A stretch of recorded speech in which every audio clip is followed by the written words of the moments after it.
And how is Janet not a hypocrite? She's sitting there completely plastered. Right. And screaming at people and saying mean things, which is exactly what Danny was doing to her. Mm-hmm. And she's calling Danny out for the same thing, but now she's doing it. So I don't. Right. And she goes, she's attacking my marriage. Nia never attacked her marriage. Right. And her husband's the ass grabber. So she can't even keep things straight in her own mind, but she's willing to scream it out at everyone. And she ends up getting Nia to leave. Nia's like, I can't deal with this. Ooh. I know. Welcome back, everybody. It is Two Queens, One Screen. I'm Jen. I'm Keely. And I've moved. I'm in my new office, which is also used to be a shed. But I'm in a new place to record, and it's going to slowly be getting better if you happen to be watching the video part of it. Yeah. I only know that Greg Henry watches the videos. I don't think anyone else does. I don't know if any of your friends watch. Hi, Greg! Absolutely not. We have a lot of shows to go over this week. We've got our Love Island, we've got our Valley, and we've got episodes 1 and 2. We're going to kind of talk through for a true crime story time for the family of the Gilgo Beach murderers. Yeah. Murder. That was concise. Your dad will be so proud. No. Love Island, I feel like, has been insane in the last week. So much has happened. So much has happened since this weekend. Yeah. It's overwhelming. Yeah. So I'm curious if your opinion has changed at all on any of the people from where we started or where we were last week versus this week. Do you have different opinions on Huda? Because I feel like, I'm going to be honest, I'm harsher on Huda this week than I was last week, and I wasn't that nice to her last week. God, no, I Really? don't. Okay. Stop. I didn't like that Huda decided to go pull Pepe without talking to Hannah. And she also made out with everyone. And she's like, I forgot that we were going to be making out with everyone. And you're like, you just watched everyone else make out with everyone in the weird milk challenge, the cow challenge. Yeah. That was disgusting. Yeah. Yeah. I see when they get messy, dirty, and they did like the baseball hot dog weird stuff. Mm-hmm. But this cow challenge, I don't want to watch Fear Factor. They're like having to get the milk out of the udders and then spit it into each other's mouths and then into... Why? I know. We're both mothers. We don't want to chew up our food and give it to our kids from our mouth. Like, we're not birds. No. It was... And they're like, I smell like milk. One... Right. That was gallons and gallons and gallons and gallons of milk. In the heat. Covered in milk. They were dumping buckets of milk. Yeah. On people. Yeah.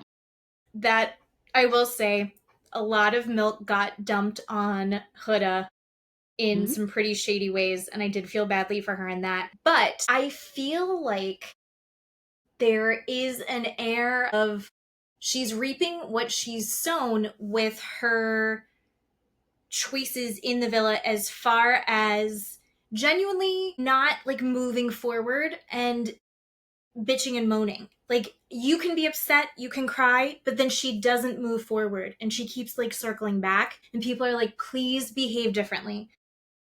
They did the door thing we talked about last time, and afterwards Taylor's like, hey. And I love Taylor. Do you like Taylor? Taylor's Matt's favorite. Don't let that color your opinion, because he also loves Tom Sandoval, so. Well, I'm on the fence with Taylor. I've always been on the fence with Taylor. He's easily swayed by Ace, who I cannot stand. I know.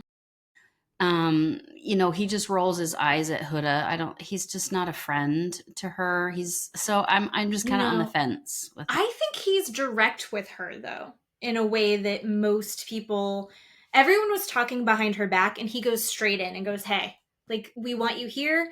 I know it hurt, but like, let's participate in the show instead of continuing to like be angry at Jeremiah. Like, if you're here, let's be here. And then, of course, the first thing, and she's like, you're right. Absolutely. I'm ready to move forward. Let me just say one more thing about it. And he's like, okay, but this has to be the last thing.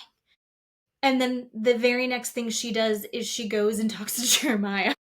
And she's like, and I get that she wants closure. I will say, I don't believe in closure. I don't think that it's a thing. I think it's very rare that people actually have real closure. But maybe that's just because I am negative. I think that Jeremiah showed his true colors in a very full-on way, which were that he immediately with the new bombshell did the exact same thing he did to Huda. He's like, I'm all in. I've never felt a connection like this with anyone before. And we're like, we watched this 2 weeks ago. So are you joking? Are you joking? Me? So yes, I'm talking to you. We're gonna have another full-on fight right now. Oh my God, no. We're gonna have another fight. So Okay. you have to watch him do that with another human being. Yeah. You have to watch him do that. That's it. a joke. That's a joke to me. Oh no, he sucks. He does suck. And I told you that before this person came in. I don't disagree with the fact that Jeremiah sucks. No, you did. You said it wasn't him, it was her. Oh, I know. I said that I did think he love bombed her. I do think it's kind of the premise of the show, though. But I also think that he sucks. It is not the premise of the show to love bomb someone. You have to fall and leave in them. love. And leave them? No. That is not the promise of the show. No. Okay. That's not how this show works. No. Agree to disagree. I think it's about dysfunctional relationships. Right. And then the boys turn around and stab him in the back and kick him off the show for the same thing that they're yelling at Huda for doing. Right. Well. No. She didn't love bomb anybody. She said, all right, I'm going to move differently. And she's still on the show because she's moving differently, right? She's still on the show because they kicked him off. Mm-hmm. Because they said, I think he's the problem instead of her. Right. She's a negative Nancy that's a bummer to be around. If I'm on a party island in Fiji and I'm trying to get laid all the time, I don't want to hear Huda complaining in the background about Jeremiah. No one was listening to her about how big of a piece of shit he is. Well, Nick called him out directly, right? And then turned around and said, oh my God, I love you. You're my best friend. Oh my God, I love you. You're my best friend. They're always going to back each other even when they know the other one's wrong. But he called him out and was direct. And Jeremiah was much more willing to have fun. But then they saw Jeremiah doing the exact same thing to the new girl that he did to Huda. And they were like, you're done. You're out. And they all talked about him behind his back. And then they're like, now you're gone. I thought you would have liked that part. That they kicked him out. No, for being I did like that part. Yes. I did like that part. But this is what I'm talking about. This is what I'm talking about. I told you all of this before this bombshell came in. He was the problem. Mm-hmm. She was not getting backup from people. She was not being validated. She was crashing out because people were not helping her and saying, just take a minute. Mm-hmm. Yes, he's a piece of shit. Just sit down. Take a breath. It's going to be okay. If someone had done that, she would have stopped. But nobody did that. Nobody gave her 5 fucking seconds. And this is what happened. And now they blame her. And now she just keeps going and going and going. Because all she's looking for is validation. That this guy over here is a piece of shit. And what happens? Somebody comes in and he's a piece of shit. Right. But in the 5 seconds that she needed someone to go, this guy is a piece of shit, believe what I'm saying, everybody's swirling and going, nope, it's you, because she's a fucking female, because she's a girl, because she's a woman. No, it's because she's a woman. I'm not disagreeing with you. I think, if a boy had been reacting the same way that she had, they would have been like, look at how open and his heart's on his sleeve. Yeah. And for her, it's like, well, she's being a Debbie Downer. Yeah. Fair. Totally fair. Yeah. But also, I think that I think it's fair to say, again, if I'm on Love Island, I want you to do it like Hannah. Poor Hannah, who's gone. I want you to do it You're telling me you're going to walk around and love bomb each one of these people, bomb them, and then turn around and leave. That's what your game is going to be. Hannah didn't love bomb. But you're telling me that's the premise of this show. No, I'm saying you do it like Hannah, where you cry and you freak out and then you move on with Pepe in 2 seconds. That's what I'm... Hannah walked in with Charlie, immediately made a connection with him. Hannah walked in with Pepe, immediately made a connection with him. No, she was making... Why is that... Pepe. Well, why is that Pepe? Any different than Huda? Why is this any different? It's not any different. Because she cried and then picked herself up and went, well, Charlie's gone. I guess I'm going to... No, I'm saying while they were still there. While Charlie was still there with her. Because she was open and... With who? Who was she open with? Who Pepe. was she? She made out with Pepe before Charlie left. Before Pepe got there, who was she open with? I don't know. I don't remember. Exactly. Nobody. Okay, fair enough. Exactly. This is what I'm talking about. Well, this is what I'm talking about. It's a messy, messy game. No, this is what I'm talking about. You can't have both. You can't have both. You can't blame Huda for doing everything that everybody else is doing. No, I'm only blaming Huda for complaining too much when everyone's trying to get drunk and make out. I'm just saying, you get a certain amount of time to complain, but then everyone wants to party, and you have to be willing to party, and she wasn't willing to party because she still wanted to complain. Because nobody is her fucking friend. Everybody was rolling her. All they had to do was sit down and go, yep, you're right, just be still. It's okay. Nobody was treating her properly at all. Right. None of these people have the emotional bandwidth or maturity to recognize that, except for maybe Amaya. And I think Amaya did, which is a weird thing for me to say because I super don't like Amaya again. How do you feel? Okay, so let's see. Jeremiah, first it was Jalen got kicked out. Mm-hmm. Then Hannah got kicked out, which was rough. Yeah. And then... She was upset. Yeah. And it was the girls in the house that kicked her out, too. Yeah. She didn't understand. Pissed. She did not understand. And she got kicked out for doing what Huda did. Yep. But Huda's still there. So Huda should be, maybe thinking about that. And then Casa Amor. And the girls are going to Casa Amor this year. And Huda has never been so happy in her life. Mm-hmm. She literally did the thing where she tapped her heels in the air out of joy. That was the happiest she's ever been. Do that. I've never been able to do that. Is she's like a fitness person? I think so. Coach or something? Yeah. And I skipped over Megan Thee Stallion came in and everyone had to do a twerk off. That was so good. I mean, we're from Boise. The Cheenies don't have butts. I can't twerk. It would be silly for me to try to twerk. You should have watched it. I don't feel like I can twerk. You should have watched it. It was really fun. No, I watched Megan Thee Stallion. Okay. I just said I forgot to talk about it in the beginning. Okay. Oh, okay. No, it was good. It was so good. The men, all the girls are hot. All the girls can do it. A couple of the men did well. Most of them did terrible. Yeah. But they were so enthusiastic that it was fun. But I'm a little concerned for Austin. Oh, God, yeah. Because half of his moves were hunchback moves. And I didn't... Yeah, we weren't marionette puppet or something. I'm not quite sure. It made me uncomfortable. And then... Yeah. People's Princess Taylor doing his dance with his fists up in the air. Yeah. And I was like, is it a reference to his tattoo because he has a Planet of the Apes tattoo? Maybe. He was kind of doing this maybe. But then he was also crunking.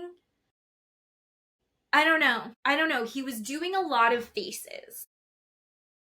I might have to cut this out because it's borderline racist, possibly. Oh, God. But I didn't understand what he was doing. But also... so good. I'm as my son likes to say, it was so good. A basic suburban housewife. What do I know of these things? Was it Shelley that did the lap dance on Megan? Holy shit. The confidence that you have to give Megan Thee Stallion a lap dance. She like did a thing where she licked up her body. It was so fucking hot. But who started it? Elandria started it. Yeah. Elandria's butt is... I'm very straight, but Elandria's butt I could watch all day. Mm-hmm. Oh my God. She's amazing. Yeah. It was good. I love Elandria. I think she's one of the best people on the show. Mm-hmm. So they go to Casa Amor, and then they meet all the new guys, and then they all couple up. And ends up being odd girl out is Amaya. Yeah. And then the boys get to pick if they want to swap out with anyone. Yeah. And Zach, with a K, ends up picking Amaya. Elandria was not into him because Elandria is into Taylor. Yeah. Back at the villa. Yeah. But that meant Elandria ended up going home. And you would have thought that they all watched her be murdered in front of them. Oh my God. It was firing squad or somebody was shot. Yeah. Yeah. Matt said that he feels like watching this show is now like watching The Walking Dead when it first came out. Where you're like waiting to see your favorite character get brutally murdered. I know. That's so good. But then there's satisfying moments also. Yeah. Because back at the villa, the new girls come in. Yeah. And I'm going to be honest, I was kind of like hoping that TJ was going to go home. I know, me too. TJ is the newer bombshell guy. The worst. I don't trust him. All he does is talk about his old fucking dad. He's like, my dad's in his 70s and I just feel like I need to get everything done. It's like he's announcing to these girls that he's like, I am just trying to check this off my list before my dad kicks it. And gross. And they're like, oh my God, that's so cool. No, I get it. Oh my God, that's amazing. I love that. I love that. He has no interest in you. Yeah. He's not an interesting person. No. He's like, I come from generational wealth. I just am like ready. I was ready for him to go. But he ended up getting with the girl. Oh my God. I literally have this. I have the app and I turned it off. At one point he called himself Justin Timberlake. And I vomited all over the couch. He's like, I'm TJ, but sometimes I go by... Well, they love throwbacks. JT. I love early 2000 throwbacks. And you're like, I felt so fucking old. What? Yeah. I know. When they said that too, I was like, oh no, no. Oh, you mean like Justin Timberlake? He didn't even say NSYNC. He said Justin Timberlake. So, Stop it.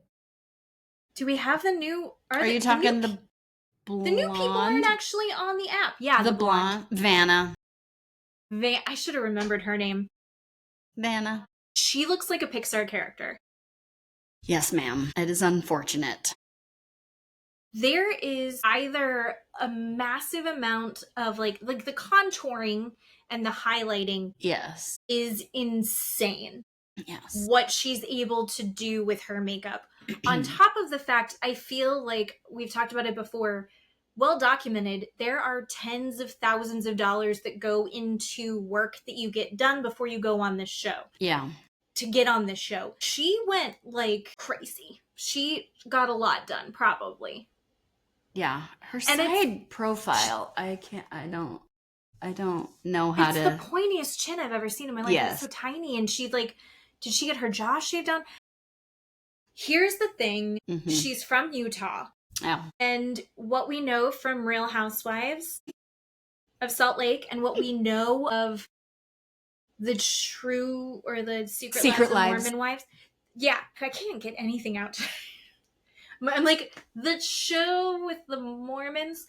But these women, the culture in this little pocket is perfection. You want to be as perfect as possible. And there's the beauty industry in Utah is its own microcosm. Oh, God, and she is such a product of that. Yeah. She's only 20. Yeah. Matt had walked away and then came back in. And I was like, how old do you think she is? And he's like, I don't know, like 29. And I was like, no, that girl is 20 years old. 20. Yeah. And she's done all of that. Yeah. Which makes, I don't know. I mean, good for her. If you feel like you need to get that done, get it done. But also it's like, your brain hasn't stopped growing. You've gotten a lot more done than I would have. But do I get to judge anybody? Because maybe I would probably do all that if I could. I don't know. I have a lot of conflicting feelings. Yeah. About that. But she ended up picking, she was with some Ace, right? It was this like hilarious. Yeah, she was with Ace. And then she picks TJ. And I was like, yes, TJ's out. And then no, she picks TJ. And I was like, fuck. And then so Ace is alone. And I was like, are we gonna get rid of Ace?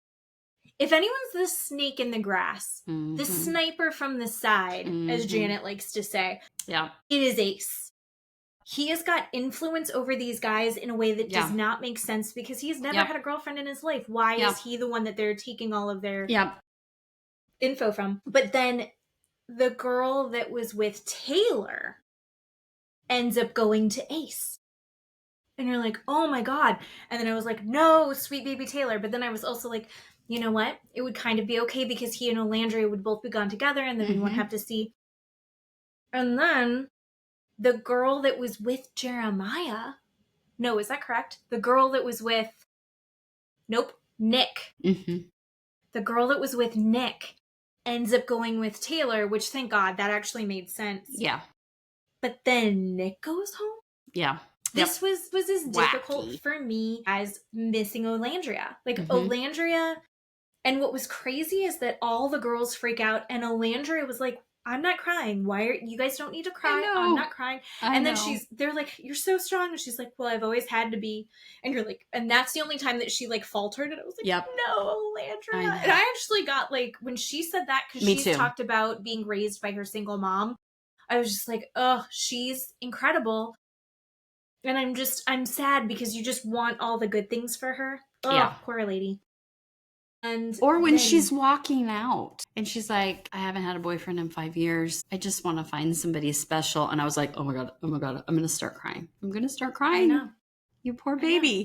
And she deserves it. She's one of those people that has a great attitude, clearly has a great like work ethic, and like holds herself and her value in a real way that I just really liked. I enjoyed her and I respected her. Yeah. And it's just so sad. And then Nick, all the boys crying that Nick were leaving, all the boys were way more upset that Nick left than they were that Jeremiah left. And poor Austin, because, that's what it was. The girl who we kind of thought might go with Nick stayed with Austin. Yeah. And if you had a choice between the two, you pick Austin. Why is he still here? I don't know. I think karma's a bitch, Nick. Just saying. That may be true. And I'm kind of excited for Sierra. Because Sierra really wanted Nick to, like, close off. And she was like, here's your opportunity to close off. And he didn't. Yep. He didn't. And he's like, it's still very special to me. And I don't think that there's going to be anybody else. But, yeah, I don't think we need to close off. And she was like, oh, then I need to chill out. Yeah. So, they have sex. And she's like, I'd like to close off. And he's like, I don't think so. Okay, that's how we're going to play it. Well, that's And she's fun. like, you want me to still be nice to you even though that lasted 25 seconds? She didn't. She was actually very sweet with him. I was like, how is she putting up with this? But I think she's having respectful conversations and then making good choices afterwards and going, all right, I am going to back off and I am going to go explore other people. If we're staying open, then we're open. So I'm curious if the next episode they're going to tell the Islanders and the people in Casa Amor who is kicked out, because that is really going to change things for Sierra if she knows that he's gone. Yeah. Then she'll feel more confident moving forward with new guys and talking to new guys at the new place. And then the same thing for Taylor.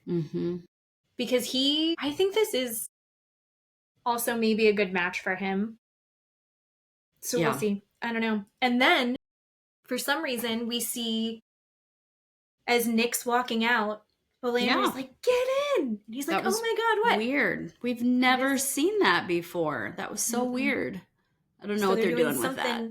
Something sneaky off to the side, which I enjoy. I want to see all the weird messiness. And this, like Matt said, this is like The Walking Dead. Like, who of our beloved characters is going to be get picked off next? Oh, God. It's good, though. It's good. Should we get into the Valley?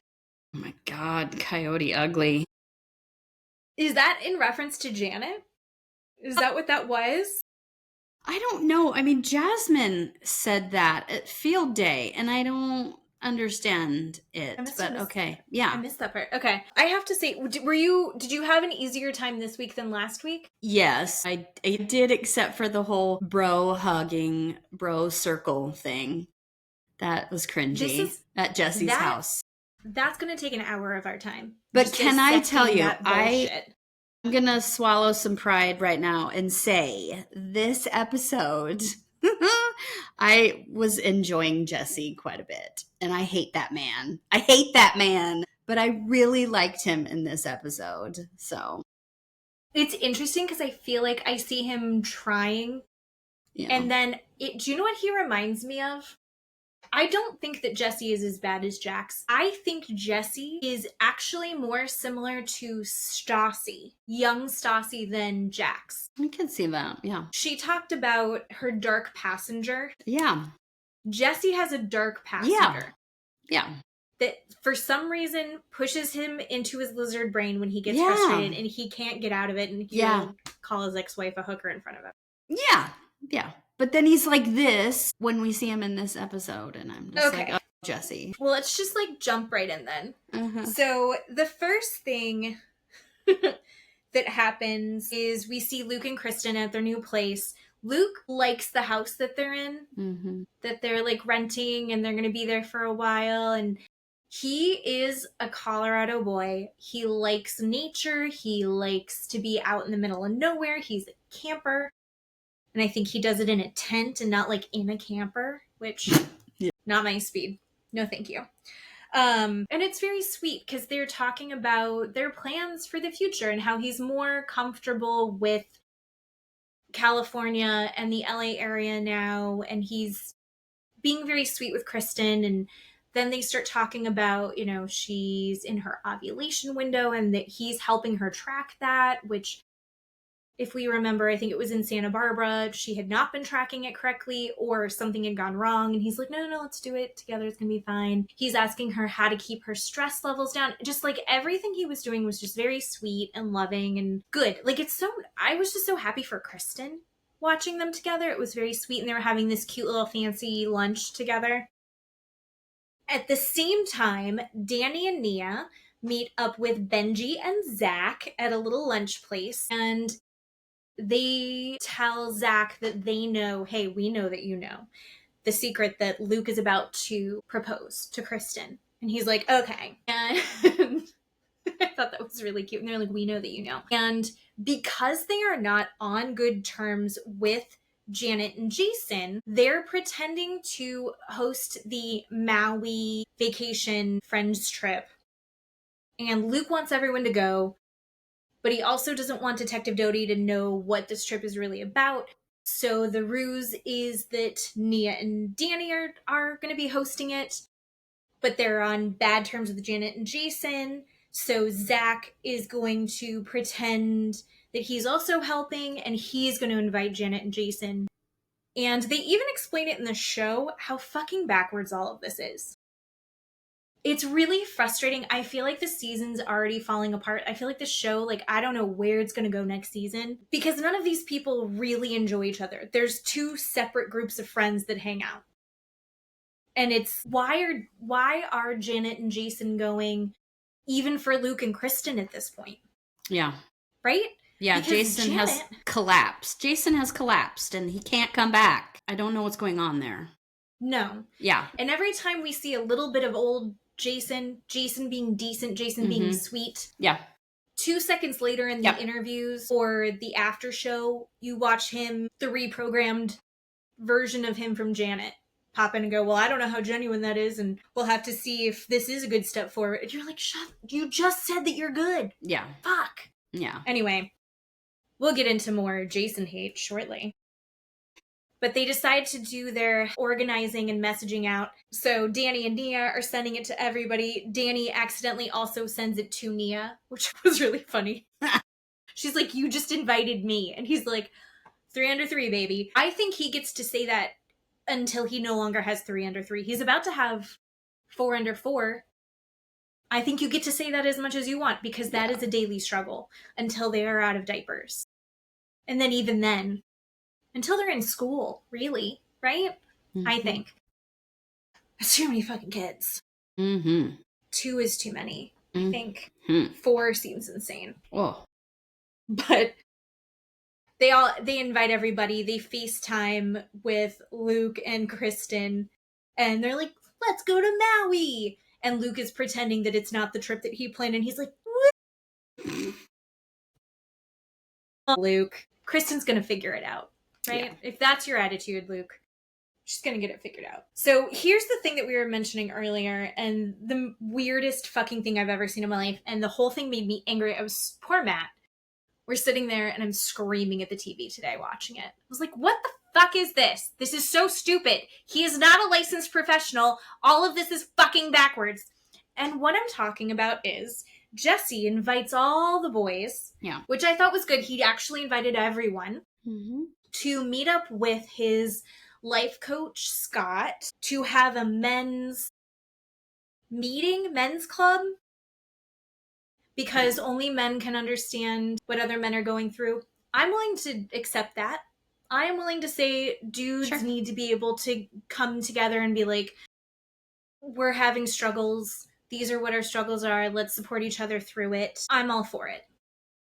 The patriarchy hurts us all, including men. Men need to be able to talk about their feelings without someone going, I was just about to say a slur. I almost said a slur. Okay. Without saying something horrific. So this men's group gets together, again at Jesse's house. No one can figure out the doorknob. He moves them all into the backyard, and he said something that I didn't know if you picked up on. He's like, all right, we're going to go outside. Does anyone need any rose water? I did hear that. I was like, rose water spray. Rose water spray or psilocybin? Okay. So rose water spray, you use, I started using it because I picked it up at Trader Joe's, and it keeps you hydrated. You can spray it like over your makeup, and your face can then rehydrate itself without having to redo everything. But it's a facial. It can be used as a toner. Rose water is for keeping your face hydrated. Psilocybin. Shrooms. Does anyone need shrooms? Rose water and shrooms, not similar in this context. What the fuck is he talking? Okay. It just took me a little bit too much. I had to Google. So I found that annoying. So they get the guys grouped together, and they're talking about how they're going to, use this as a chance to build each other up and make their friendships better and support each other. Jax has decided, he announces that he will not be going on the Maui trip because he really just wants to spend time with his son and let Brittany have a good time, which at face value, correct. I like that. That was a good choice. It's also a strange choice for him, right? Right. When is he opting out of something? Right. All he did during rehab was throw temper tantrums that he was missing out on things. Yeah. So I was surprised by that. But okay, is that positive growth? Yeah. Maybe. We all know that it's not. But okay, that was a good choice. Whether it was for a good reason or a bad reason, we will see, but it was the correct choice. And Scott decides to explain this concept of a list, which is the things that you carry around, the resentments that you carry around, they stack on top of each other, and then you have this list of resentments that actually just sits there and festers, and it gets worse, and it destroys your relationships. I believe that resentments are bad, and there's a lot of reasons. As a people pleaser, I've been doing a lot of work on myself and realizing that actually people pleasing can be actually a manipulation tactic to get my way and to force people to like me the way that I want them to like me. And then you end up resenting them. And let's be honest, if the person knew that what you were doing for them would make you resentful, would they still actually want you to do that? Probably not. But anyway, resentments are bad, and they eat away at your soul and destroy relationships. I can cut that out. It's something that I've been working on very hard in therapy with a real therapist, unlike Scott. So he explains all of this to them, and he goes, here's what we're going to do. We're going to have our list where we're going to stand up. You're going to stand across from another man. You're going to put your hand on their chest, and you're going to say, you did XYZ, and it made me feel this way. And then you're going to clear your list. Here's what I noticed about the way that you clear your list. It's literally the fucking opposite of an iMessage, which is what all of us have learned over the last 30 fucking years of the correct way to have conflict resolution. Which is, I felt this way when this happened. I am not responsible for someone else's feelings. No one is responsible for my feelings. It is worth taking into account that you will affect other people's feelings, right? But if you actually want to move forward, you have to take ownership for yourself, and you can direct it to them and say, when you did this, this is the feeling that I had. You have to own your own feeling. The way that Scott's telling them to do it, they're like, you did this and it made me feel this way. It's so fucking counterproductive. And what he's like, and then they can't say anything to you. No. It's because he's not a real therapist or counselor or anything, except a Cameron goblin. I hate him. A Cameron goblin? Or camera. A camera goblin. I'm sorry. Yeah. No. It was like, were you talking about like Candace Cameron? No, he's awful. Yeah. I just hate him. So the first one to go is Jesse. And Jesse decides that he wants to clear his list from Luke. And they stand across from each other and he puts his hand on Luke's chest and he goes, when last year, which we saw last year, and they keep doing cuts to it, last year, you were so blindly loyal to your girlfriend that you stood up for her and let her do some things, and I didn't like how you talked to me, and it was very bad, and I'm ready to move forward. It's like, did you need to say that? Yeah. It seems like they've already moved forward, for one. Two, you could have written a letter and then not sent it. I think, and Luke's like, this is California bullshit. Mm-hmm. And I would agree with Luke. Yeah. I love therapy. That's not therapy. I think, and then Luke isn't allowed to respond to any of it. He just goes, okay. It's like this weird drive-by of emotional, like, trauma dumping where it's like, you did XYZ and I forgive you. I actually had someone do that to me once, where I hadn't invited them to my wedding, which, by the way, there were 10 people at my wedding, including Matt and I, so most people were not invited to my wedding. And I literally had someone go, you didn't invite me, and that really hurt me, but I've forgiven you. And I literally had to sit there and go, like, okay. And then in the back of my mind go, I don't need your forgiveness. I'm not asking for your forgiveness. Mm-hmm. I do not give a shit. Yeah. It was Erica. I think you have to cut that out. She's not going to listen. She's not listening to this. Okay. And then they keep kind of pushing Jax. And so Jax decides to go, but he's like, well, I kind of want to do this for everybody. And I was primed. I was so excited to see Jax's list because he is the angriest what about you guy in the world. And he actually just got up, and I'm wondering if they cut stuff out, because there's got to be juicier parts of that. But he gets up, and Scott's like, yeah, use me as, like, the avatar of everyone else. You still need to make eye contact with me and do this. So Jax puts his hand on his chest, and Scott's like, look into my eyes. You gotta make eye contact, buddy. And Jax starts crying, and he's like, I'm going through the roughest time of my life, and I'm so angry, and I take it out on everyone, and I want to do better.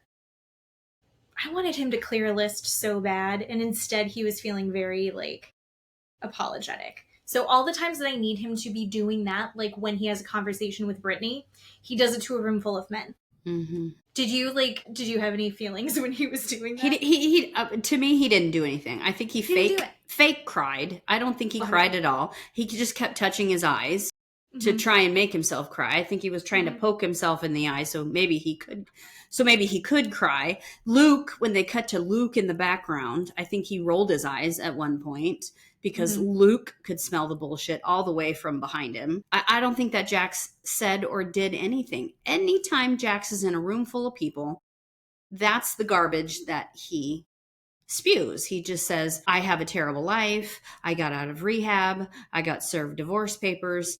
I have nothing left. I have nothing left. I haven't seen my son. I'm an angry person. Okay, that was not anything. That was not a list.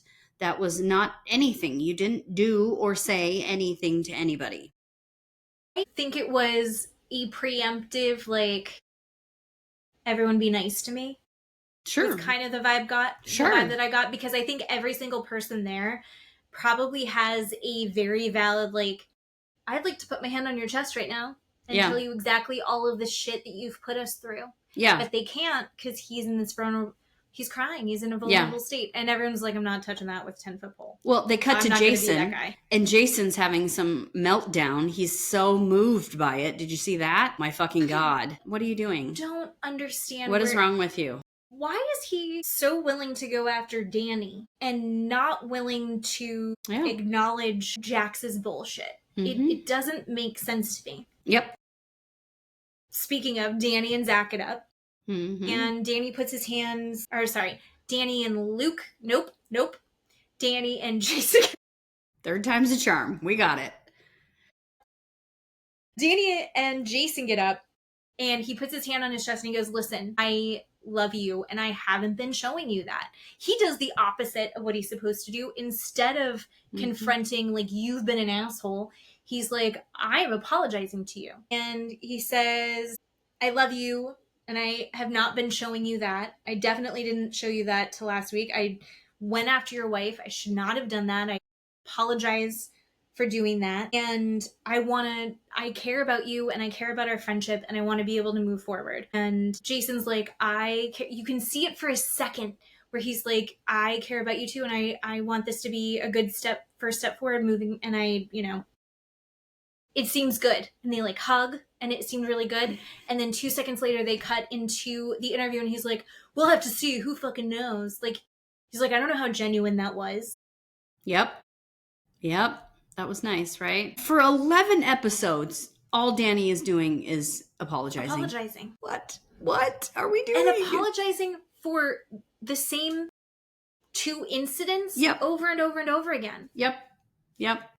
He's apologizing publicly. Yep. He's apologizing individually. He's taking his wife to couples counseling. It is egregious. Mm-hmm. So it just kind of sucks, because I think you see Danny really trying to make positive momentum forward and getting 0 credit for it. I just feel so bad for Danny. And I keep double checking, and they actually, I think I sent you the video. Mm-hmm. Mia's like, we're not quitting. We're just busy. We just had a 4th baby. Like, I'm just busy. It's like, okay. Thank God that they're not leaving. Yeah. I'm proud of them for not leaving, because somebody needs to be a good person in all of this. Oh my God, yeah. Right? Mm-hmm. I love Nia. Mm-hmm. Nia is as close to perfect as you can get. Yeah. I love them. But anyway, it's clear that Jason is not over it, and he doesn't actually want to move forward, even though that's what he just told Danny to his face. You're allowed to have that conversation and say, I'm not cool yet. You're allowed to say that. I'm not ready to move forward. That's not what Jason does. Jason is like, I'm not. He's like, yeah, I love you, man. And then he's like, never mind. Mm-hmm. So then they kind of switch gears into like, okay, Danny didn't play the game like Scott wanted. With aggressive, like, here's how you fucked up and I'm willing to forgive you for it conversation. And they do start talking about Danny's drinking. And he says, actually, I hate to give Scott any props here, but he does say, okay, are you going to the bar, ordering several drinks, having a couple of them, and then just coming back with one? So it looks like you've only had one? Is that kind of like the spirit of you're drinking more than maybe you're showing people that you're drinking? Is that kind of what it is? And Danny's like, yeah, sometimes. And he's like, okay, so you're not presenting yourself in an honest way, so people don't feel like they can trust you. And I think that there's some validity to that. But I also think that in general, Danny moves in a pretty like upstanding way, and he seems like a very decent guy. And so to nitpick him on this issue and turn it into he's a raging alcoholic and everyone's trying to hide it, it's like, I don't know, as a viewer, if he's acknowledging, yeah, I do drink more than I want people to know about. That it's like, is that where there's smoke, there's fire? Or am I right in saying I think it's still getting blown out of proportion? What do you think? When you have Jax Taylor sitting next to you, I think it's a problem. He's a cokehead. He threw a table at his wife. Like, yeah, no. Nope. No, No. it's okay. It's so nothing's the same. No. I mean, forever, I think I'm going to be on Danny and Nia's team. Yeah. I think that's just what it is. Yeah. No. So, speaking of Danny and Nia's team, then after the men's get together, there's a ladies get together at the Mexican restaurant. And everybody's there. Mm-hmm. Sheena and Janet and Brittany and Michelle. And Janet and Michelle are like a team on one end of the table, and it's a long table. It's like The Last Supper. Mm-hmm. But we've got Michelle and Janet on one side, Yeah. and then we have Kristen and Nia on the other. Yeah. And it was so uncomfortable because the way that it shook out is Nia and Janet are at the opposite ends of this long table, and they're just looking at each other and then talking behind their hand to the person next to them about the person across the table. It was so uncomfortable. We also had Melissa was there with Jasmine. Melissa, I think I want her to be more of a presence to justify why she's there. Yep. You know what I mean? Agree. But she's there, and hopefully she'll be as fun as Benji is at some point. But they're basically talking about how they're not good, and then apparently everyone had too many margaritas. Because, and I guess they also talked about it in the after show, they said the margarita machine was also behind them, so they all had to be yelling anyway because the margarita machine was so loud. But Michelle confronts Kristen/Nia, but it was really Kristen. She wants to understand why people are bringing Jenna around. Like, why is Jenna having to come around? It doesn't make sense that people are inviting her everywhere, and it makes her uncomfortable because she's not comfortable with having exes around, and she thinks it's Kristen being sneaky. And Kristen's like, what the fuck? Because one of the things about Kristen is Kristen will be direct to your face. If she's coming after you, she's coming after you pretty directly. She's not hiding behind anything. And so Michelle is bothered and thinks that this is something that she's orchestrating, which Kristen isn't. And Michelle's just, I think, being very sensitive. Do you think that she is allowed to say, like, you're not allowed to invite my boyfriend's ex to this stuff? We've seen Jenna a little bit peripherally throughout the years, but never as heavy as we have the last couple episodes. Well, they cut to Zach, and Zach's like, it's me. It's not Kristen. He's like, hello, is anybody there? It's me. Why are they blaming Kristen? I was the one that did it, which is hilarious. Yeah. And that is Kristen saying that back to Michelle. Why are you pointing this at me? It was never me. Mm-hmm. So that's one thing. Mm-hmm. And the other thing is, I think I said this a couple episodes ago, is why is this girl here? And what are we doing? So I don't know. I think she needs to go away. I think she's a Jessie plant because Jessie keeps spiraling with the whole Michelle cheated on me. And I think she's there to try and make this story have legs and make this story move. That's what I think. But no, I think you're 100% correct. I don't know. I think you're right. Yeah, I think she does nothing for the show. I don't understand why she's there. I think you said, was it last week or the week before, something about 6 degrees of Sheena, like she knows Sheena or something like that. Yeah. She was, the whole thing was just like, why is she here? And Janet's sitting there, and Janet's clearly more than a couple margaritas deep. And she just starts yelling, and she's like, you need to be accountable, Kristen. Accountability. And Kristen's like, I am willing to be accountable. I didn't do this. And we all know that she actually didn't. And poor Nia is just filled with anxiety. Mm-hmm. And she's like, I can't deal with this. And Janet's like, rah, rah, rah. Ends up screaming at Kristen to the point that Kristen's like, there's no reason for me to be here. I thought it was actually the classy, calm move where she was like, I'm just going to go. Yep. I'm not going to get screamed at from across the table. I'm ovulating. I'm not dealing with this, right? Like, I'm going to go. I'm ovulating. And she gets up and leaves. And Janet's like, get your to-go box. I did think that was kind of funny. Get your to-go box and go. Nia is so overwhelmed because now she doesn't have her, like, support person with her. And I don't think Michelle would have cared that much if it hadn't been revved up by Janet over and over and over again. So they're like, she's being sneaky. Kristen's doing this thing. Kristen's not doing this thing. Kristen's trying to get pregnant. Kristen's really not that invested in any of this. And all of her gossip is over a year old. Mm-hmm. Consistently. Yeah. So, like, she's not coming for your marriage. Well, when she said the ring thing, the only reason she did that is because she attacked Janet. And Janet's like, yeah, I feel like I'm mad at Nia because Kristen was protecting Nia. And then she said the ring thing. How is that Nia's fault? Yeah, exactly. Exactly. She's like, I feel like they're a whole group.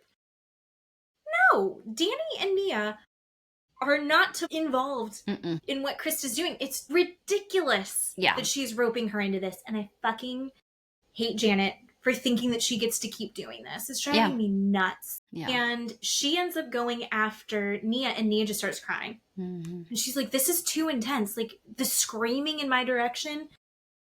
You just made my friend leave because you couldn't be chill. Like, it's too intense. And Janet goes, oh, the tears when it's too intense. I cry at the drop of a hat. Yeah, me too. I cry even when I'm not even that upset. Mm-hmm. So it's really shitty of her, especially when 3 under 3, she's in the middle of trying to wean, like, her breastfeeding children. Like, fucking hell, Janet. Janet just sucks is the moral of the story. Well, and how is Janet not a hypocrite? She's sitting there completely plastered. Right. And screaming at people and saying mean things, which is exactly what Danny was doing to her. Mm-hmm. And she's calling Danny out for the same thing, but now she's doing it. So I don't... Right. And she goes, she's attacking my marriage. Nia never attacked her marriage. Right. And her husband's the ass grabber. So she can't even keep things straight in her own mind, but she's willing to scream it out at everyone. And she ends up getting Nia to leave. Nia's like, I can't deal with this. What does she end up saying? She's like, oh, it's always the tears, blah, blah, blah. And Nia stands up. She's like, fuck you, Janet. And Nia said that last season, the thing that she regretted most and was so stressed about everyone seeing from how she behaved last year, the only thing she really regret was when she said fucking penis. She's like, everyone saw your fucking penis when Jax pantsed Danny. Yeah. She's like, my in-laws are gonna see you. And they're like, oh my God, you got her to say fuck. And it was like, well, yeah, but it was kind of warranted. Even Janet's like, yeah, I deserved that. I was out of line. But I don't know. Here's the thing about it, is that Nia holds herself to a high standard. Mm-hmm. She doesn't force everyone else to live by those same standards. Yeah. Janet thinks that she sets the standards for everyone, and she finds it irritating that Nia sets those standards for herself, even though she's not putting them on her. She's like grossed out by it. I think she feels insecure about Nia. I would feel wildly insecure if I was in a friend group with Nia. Janet is so jealous of Nia. Right. 100%. Oh my God. Of course. But you don't have to be a dickhead to her. Yeah. Yeah. She just sucks. So the next day is field day, which, again, nobody does this. No adult does this. Adults. People don't really do this. But Jasmine and Melissa decide to have a field day where they're going to get everyone together to work out some aggression. Mostly they pointed this at Janet, which makes sense because of the night before. But also they were talking about how, like, hot and red and sweaty Jax was. Yeah. And how clearly Jesse needed to get some aggression out as well, probably. Yeah. And poor Jenna had been asked ahead of time to be the ref, so it's not even her fault, but, like, she was just the catalyst of the huge fight from the night before, and it's like, there she is again. Mm-hmm. It's like, oh, Jenna, you don't even mean to be the issue, but you're the issue. And they do some fun games. They do the baseball bat spin around, and then you have to carry an egg, and then they do tug of war, and then I think that was it. So it was really just to have everybody in the same place and have conversations and have it be awkward that there are people who aren't talking to each other in the same place. And Brittany pulls Janet aside afterwards, and Janet's checking in and being like, how are you doing? Are you okay? You just, you served Jax with papers. And this is, I think, the first time they've been in the same place. And they just stay apart. Ideal. And Britt is talking about how it actually, she still feels good about the choices that she's made, but she kind of feels more sad about it now. Yeah. Like it feels like a sadder thing because she's looking at him and this was her family. And then all of a sudden he is a stranger and they're enemies. She doesn't even know who he is anymore and they're enemies. And I think part of me goes, it's got to be such a mindfuck to go from being in love with Jax Taylor and like blocking out all of the awful things that he's doing or like moving past them as quickly as possible or just burying them to suddenly like having to look at it all the time. And that's got to be really jarring. Yeah. I mean, I've had breakups before, but the idea of like going through that with someone that you've had kids with seems like a whole nother level of intense. Yeah. It's really awful. Yeah. But Brittany then brings up to Janet, like, hey, we're about to go on this trip to Maui. Have you talked to Janet yet? Because last night was intense. Or have you talked to Nia yet? Because last night was crazy. And she goes, well, I think that I was over the line. I think I crossed a line last night. And I think that I shouldn't have done that. And I do feel badly. But also it's hard for me to apologize because I'm still really angry with her because I've lumped her in with Nia. And you're just like, about the rumor with Jason in the ring. You're like, do you not over hear? it? Yeah. That wasn't Nia. It wasn't Nia. She gave that rumor no legs. Why are you lumping her into this? Because your feelings? If the roles were reversed, Janet would be ripping that person apart. It's just frustrating. So everyone's getting ready to go on the Maui trip. Everyone's packing. It's very cute.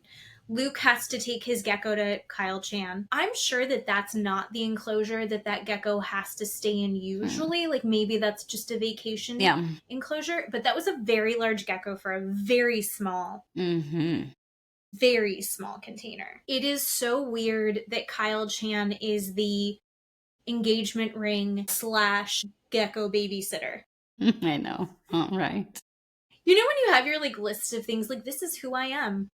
Like I have my line of jewelry. I have my liquor bottle thing that I'm doing. I'm a fun gay guy in WeHo. And I also will babysit your geckos. Good for you, Kyle Chan. What a weird friendship. Yeah. In a good way. I like that. I like who he is. I wish we got more of Kyle Chan. Yeah.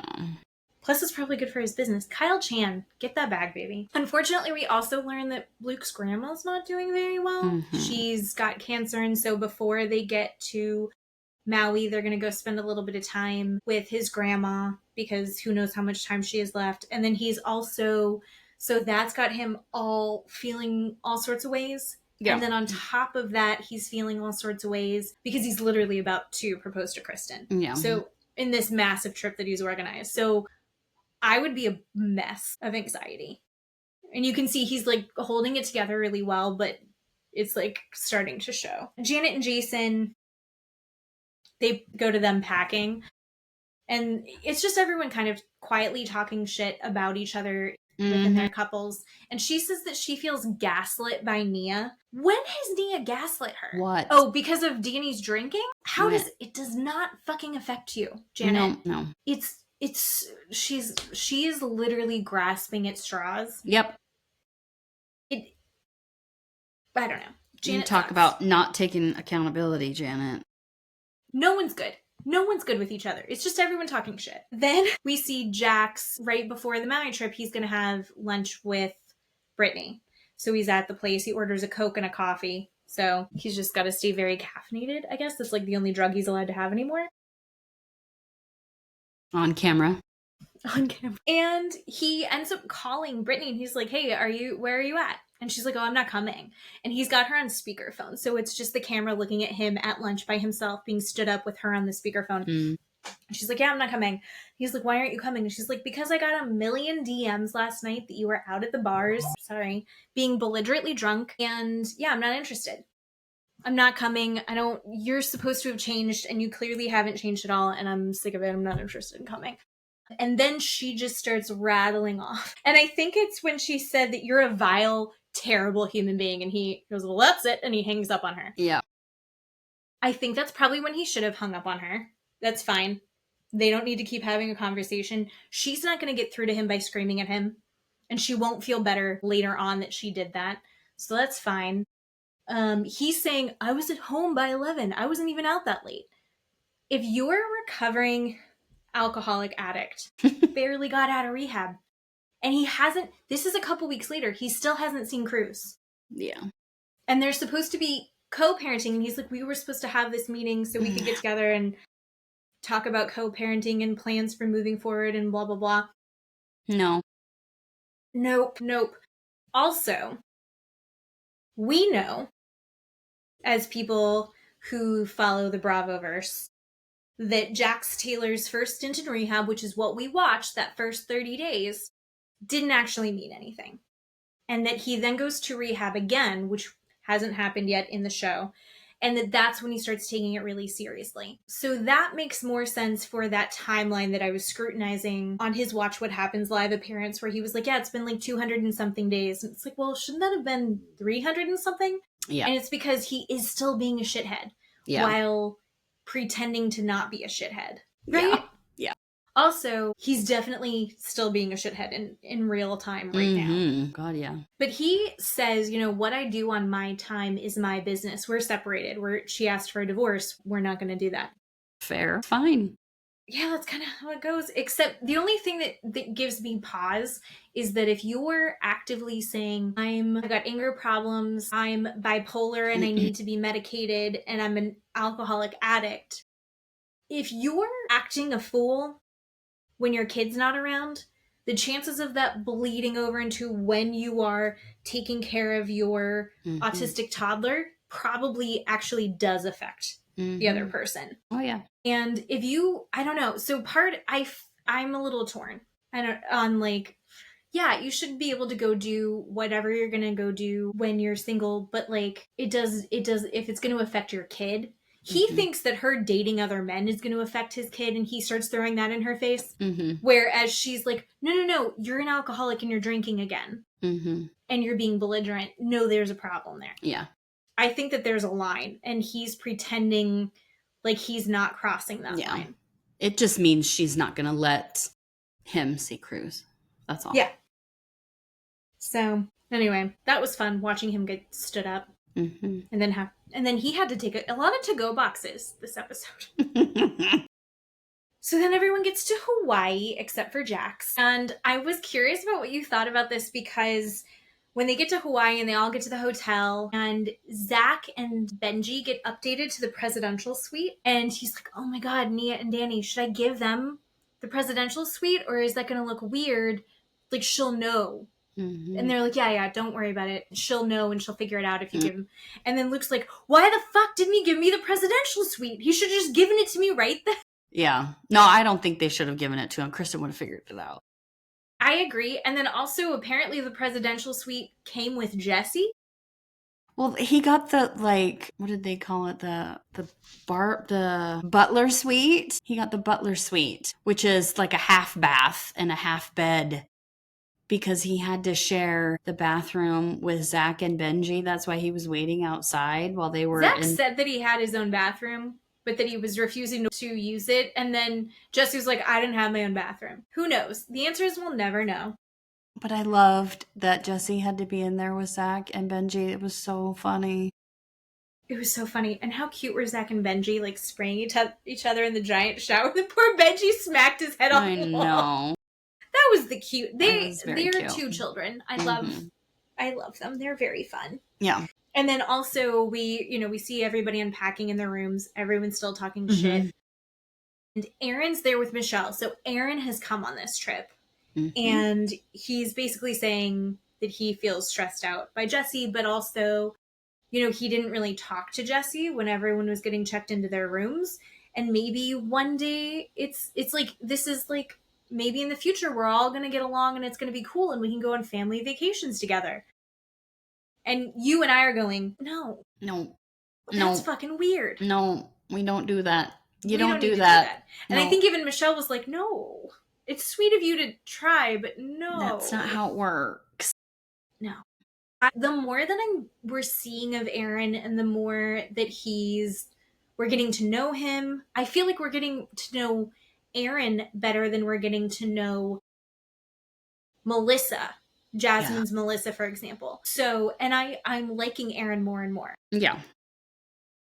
And I'm getting less distracted by his eyeballs. Still getting distracted by his eyeballs, but slightly less. Yeah, yeah. They all go poolside. There's Nia and Danny. Luke got everybody cabanas, and then they're also running down to the beach, but they're all having kind of like a poolside party. And Danny and Jason are talking, and they cheers, and it seems like they're good. They're in a good space. And they're like, we got into a good place, but then our wives are not in a good place. So then it makes everything harder. And Jason's like, what if we just have them over now? Like, we've got the whole rest of the trip. Let's try and get to a good place now, and then maybe we can move forward in a positive way. Do you think that that'll work? And Danny's like, we can try. They bring them over, and Nia is stoic, poised, Miss USA, hiding under a hat and glasses. Gorgeousness. Just like icy, but in the chicest way. Also, how fun was her like bikini?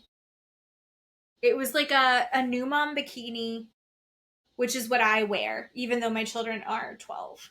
But it's where the bottom comes all the way up to your rib cage. But it looked, she's so chic in everything she puts on, but it was very sweet. Janet is actually the first to apologize, which very rarely happens.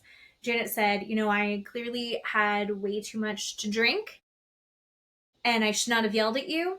And Nia goes, but was it that early though? Fuck. Yep. She's like, no, you don't get to just say drinking. Like, you were being an asshole. Yeah. And she's like, well, and I will say, Janet, if I was Janet, I would have played I haven't been drinking that much, even though we watch her have a glass of wine while she's holding her baby. I would have been like, I haven't been drinking that much, new baby. It hit me fast and blah blah blah. She could have run that way. She missed a hole out there. That early in the night. And basically they end up, she's like, I ran you off. I came at you way too hard. I shouldn't have done that. I'm sorry. And she had it was a good apology. Nia then in the interview was like, I don't know how genuine it is. And she's like, I deserved it when you told me to fuck off. And Nia's like, you can see that was the key thing. Like, if you want to get in there with me, you go, you told me to fuck off. And she's like, but I deserved it. Janet's like, I deserved it when you sold. And she's like, yes, well, I am very sorry that I said that. I was feeling very emotional, but I wish I hadn't done that. And they decide to kind of call a truce. It's not even like, I think anyone really trusts the other one. I think they're all just like, I have to be here with you doing these group things together, and I'm not going to ruin everyone else's time by being mad at you the whole time, so let's just move on. Is kind of the vibe I got. And Janet and Jason, I think it was Jason that goes, and I also appreciate that you didn't disinvite us to this trip that you've planned when we weren't on good terms. And Nia goes, oh, I would never do that. Which is so funny because she literally goes, if it was our thing, when she was at the lunch with Benji and Zach, she's like, I wouldn't invite them if we didn't have to. She's like, oh, we would never do that. Well, yeah. Yes, you would have. You already said. But Janet's like, I wouldn't have invited you. Like, if I would have kicked you out. Because, yeah, we remember last year, it was her baby moon, which, God, I wish I had had a baby moon. It's her baby moon. She didn't invite Kristen and Zach because she wasn't cool. So, and then Zach is the one that invited her. The whole thing is so confusing. But anyway, they've decided to squash it, which, thank God, we can at least move forward a teeny tiny bit for a little bit. Maybe we can pretend. Then they skip to Jesse just having feelings about Aaron being there, which I can kind of get, but also you're traveling with your ex. So it's going to be a weird thing that's going to happen. And he feels like, and I'm wondering what your opinion on this is, he feels like Aaron owed him a call where he's like, hey, I'm seeing your wife. Not that he has to do that, but that he would at least say, like, what are your boundaries since I'm going to be spending time with your daughter? I don't think that's Aaron's job. I think that is Michelle's job. Yeah. Yep. Agree. Yep. I agree. I agree with that. I agree with that. And I disagreed with the whole Father's Day upsetting picture thing. I don't I mean, I wouldn't be so upset if my daughter was taking pictures with my ex's, new wife or girlfriend on Mother's Day and posting it. If she is with them on Mother's Day and taking pictures, it's fine. I would not get, I didn't, I don't know. I don't know. I don't know. I wasn't upset about it. I think I would be pissed. But I'm petty. I mean, did Aaron like post it and say Happy Father's Day to me? Like, if he's doing something like that, yeah, then don't do that. Like, you're not her father. I didn't think it crossed a line. It's not, you don't do that. Happy Father's Day to me. If Michelle is posting it, Michelle can post it. It's Michelle's deal. Yeah. It's whatever. But I don't. And he's actively, it seems like he's actively trying to be supportive and kind to this little girl. Yeah. Yeah. I think if you have any issues, you have to have the issue with Michelle. You don't have it with Aaron. Yeah. Is how I feel about it. Ah, Jesus Christ. I just keep karate chopping myself. And then we see, we'll just skip ahead really quick. The sneak preview, I thought we were getting it this episode. This happens every time. They trick me every time. I know. We're going to see the confrontation where Jesse is direct with Aaron and goes, were you ever crossing a line with my wife, physical or emotional, while we were married, before we were separated? And Aaron, they are just cutting to him, and I think it's just amazing editing. I'm not even mad at it, because one, Aaron has big eyeballs that stick out of his head a little bit. So he always looks a little bit surprised and concerned. I think that's just his face. Also, there's one part where he's clearly burping and he's swallowing the burp, where he's like, but he's got a really intense neck, so the whole thing is moving around and it looks like he's swallowing, but he's clearly burping. And then and then you also see him like just feeling stressed, looking stressed, but I think that's just his face. And what does he get? What does it, if it was true, why does it matter? Like, what does Jesse need to know? Right. It's not going to undo their divorce. It's not going to undo anything. What is it going? What's the purpose? What purpose does it serve right now? What are you going to get out of it? He's going to say no, nothing happened, and Jesse's not going to believe him. Or he would say, yes, it did happen. It doesn't change their divorce. No. It's a no-fault state. No-fault state in California. So it doesn't change their divorce either. Get over it. Like, that's his dark passenger. Yeah. So. Exactly. And then also we loved that everybody stood in the back. Everybody waited. They're like, okay, I think we need to wait and make sure everything's okay. Did you see that? No, I'm excited though. They got up from the table and they all stood in the back and watched. I thought that was so funny.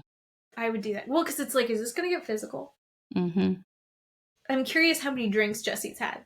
Because Vacation Jesse is drunk Jesse. Yeah. But no one's upset at Jesse for drinking. Yeah.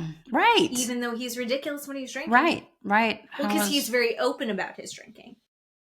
Well, how is that any different? Stop it. You're allowed to get blackout drunk if everyone saw you drink all your drinks. Or if you say it, I'm going to have 17 drinks. Yeah, I'm getting blackout drunk. I'm having 3 bottles of champagne before 10 a.m. Okay. That's what you're allowed to do. All right. So, and then I think the end is we see Luke just stressed. Yeah. I feel so badly for Luke because it is a lot happening all at once. So he's the day before he spent time with his grandmother who's dying, and he's also about ready to propose, and it's this entire trip has this massive orchestrated surprise for Kristen. Yeah. And he's just trying to make sure that nothing falls through the cracks, which it almost did. By the way, I forgot to mention this at the Mexican restaurant where Jasmine's like, Zach told me there's a surprise. And she's like saying it to Kristen because she's like, what's the surprise, Kristen? Because you and Zach share everything. And Kristen's like, there's a surprise? And Nia's like, shut up. Shook face. I can't believe that Kristen missed that. Yeah. But she clearly did because I think she was just ready to fight Janet. Mm-hmm. So it's all fine. That was awesome. She was too distracted by Janet. Mm-hmm. So actually we should be thanking Janet. No. No, never. Ugh. No, never. No, never. But next week I'm just excited to see Aaron in his bug eyes. Oh my gosh. Stress. Yeah. And how is Jax going to handle not being there with them?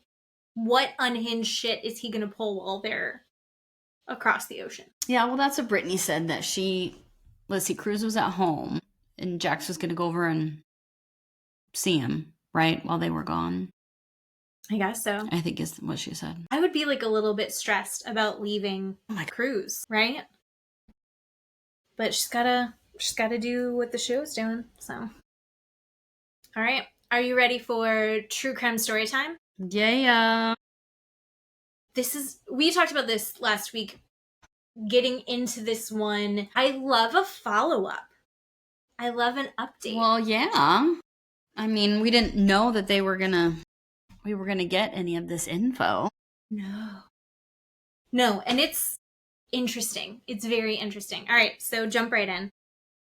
Right. So on Peacock released the Gilgo Beach some updates where we get to hear from Rex Heuerman's family, both his wife and his daughter. I think we hear a little bit from his son, but I think his son maybe suffer from delays. Some delays. Yeah. I think at one point in one of the episodes, someone said maybe he was deaf. Did you catch that? Yeah. So I'm not quite sure there.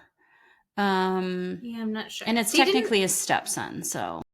Right. It's not his, it doesn't matter. Go ahead. Anyways, the episode 1, they named it Monster Among Us, and it's really, episode 1 is just an outline of the story of the Gilgo Beach murders, right? They just go over the whole outline. I won't belittle the whole thing. Speed raced through it too. At first, when that first started, I thought that they were doing like a quick introduction because it was going so fast. But they did the entire 3-part series that we watched on HBO, they ran through it. Yeah. In 55 minutes. I was like, oh, that's a lot of information. Yeah. Yeah. So if just for a couple sentences, just if nobody knows what's going on, I will say, just to tell you, so December 2010, in Long Island along Ocean Park Way near Gilgo Beach, they find 4 bodies that they named the Gilgo 4 that were found, that turns into, a serial killer case. And then after years and years of controversy with guns and sex workers, the Suffolk County Police Chief is arrested. He serves prison sentence, and the case gets stalled for almost a decade. After 13 years, they finally have a suspect under arrest in connection with those 4 bodies, and his name is Rex Heuerman, and he has a wife and 2 kids. His wife is named Asa, his daughter's named Victoria, and his stepson is named Christopher. So this spans from 2010, technically, to now, 2025. So that is really a really condensed version of what is happening. But then they just go back over a lot of the story, of the retelling of the story, that I wrote down a couple of things that I don't remember ever hearing before that I wanted to ask you about, to see if you had picked up on a couple of things, or if you had written down some things that maybe I didn't pick up on. But I don't remember. I mean, I'll back up just for a minute. The prosecutors believe that Rex had murdered all of these women in their family home and then dumped them on the beach. So that's basically how all this works. But in the retelling, one of the differences I wrote down is I don't remember hearing that there was a canine police unit that was training that found the bodies initially. Do you remember hearing that? No. Okay, I don't remember hearing that part. So that was one of the differences. In December, in 2010, it's freezing cold outside. They're just training these canine dogs, and the dog sniffs on this dead body, and they end up digging up 4 bodies subsequently. Okay, so that was one of the differences that we didn't initially hear about. And then the other one I wrote down was one of the 4 women was bound only in belts, and I don't remember hearing that either. I remember that about a belt. Yes. But I didn't remember about it was burlap sack. Yes. That's all that they said. The other ones. Yeah. And then one of them was found with a belt. Yes. I remember that, but not that was all that she was bound with. Yes. So I didn't know that either. And then the other thing was all of these women were under 5'5". I didn't know that they were all that either. Very small and very petite women. So tiny. Yes. Which really has nothing to do with anything. But I mean, it's just interesting fact, I thought. Well, a couple of the other things that I thought were interesting. Yeah. There was also, they linked him to the murder of, I can't remember his name, but an Asian man who... Yes. Then you find out in this one he was dressed as a woman and had been picked up probably as a woman. And they go into more detail about his Google searches. Yeah. That I think maybe they just didn't have it during the HBO documentary. They didn't have all that info yet. But then also the part that I thought was wild. Remember the redheaded guy who had been roommates with one of the victims? And he's the one that was he drives this kind of truck. He looks like a giant ogre. Mm-hmm. So in the HBO one, they didn't talk about the fact that he and his roommate, who becomes one of the victims, they set it up as he wasn't there. Yeah. And she was hiding in a bathroom because her John was freaking her out, and he and his friend came and beat the shit out of Rex Heuerman, and then he left. Yeah. And then they've seen him, they can identify him. And in this documentary on Peacock, they were like, well, she was running this thing with her roommate where she would have a John come over. She would set it up through Craigslist. And then as things started to happen, she would text her roommate, and her roommate would come in and pretend to be a jealous boyfriend. She had already gotten paid, and then that would chase the guy off, and then she didn't actually have to do anything. Yeah. And that was a scam that they were running. Yeah. Either way, not even mad about it. Yeah. But they only did it with him. Because they did it with a bunch of people. I wrote down that they only did it with him. They had been doing it for a while, is what I thought. But they did it to Rex, and it went awry. Because usually after they would do that, the guy would disappear, but Rex kept calling her and kept setting up again, where usually they'd never hear from the guy again, John again. Yeah. So that was why it was different than normal. Yeah. They did talk about Long Island having this quote-unquote rich history of serial killer history, and I thought about you. And you getting a lot of serial killer stories when you were little. So they had, the Amityville horror serial killer Ronald DeFeo Jr. Do you know that one? No, I didn't know that one. So that was a horror movie that ended up being, there's a lot of different movies that have been made by that story. He gunned down all 6 members of his family in their home while they slept. He claimed that he heard either Satan or a demon tell him to do it. I didn't know that it was a true story. Yeah, that is a true story. I didn't realize it was a real thing that happened. Yeah, that's a true story. One of the adaptations has Ryan Reynolds playing the dad. So anyway, it's very good. It's one of my favorites. Anyway, so I think he was just high on meth. I don't know if he actually was listening to Satan. That was so he was arrested in 1974 for murdering his family. The next one was Joel Rifkin. Have you ever heard of that name? So this guy, he was arrested in 1993. And so I just wanted to read just a little bit about him. Joel Rifkin, he would dismember bodies, removing the teeth and the fingertips and their head, and cut their legs off, disposing them on golf courses. He would put them all over Long Island. He ended up killing 16 women. He was a gem. Was he the guy that was putting them in like specific positions, like posing them? Let's see. They just mentioned one of those, and I was like, oh. This lovely gentleman. Let's see. You're putting her head in a paint can, which he left in the woods on a golf course. This part's really sad. So Joel Rifkin picked up a prostitute named Tiffany with her pimp boyfriend, Dave, told the pimp, Dave, I'll bring her right back, and killed Tiffany, never brought her back. And Dave felt so bad he ended up committing suicide after the whole thing, because he was so devastated that he didn't protect her. This Joel Rifkin guy was apparently, I think, a landscaper. So that's why he did a lot of this stuff on golf courses. So that guy was a gem.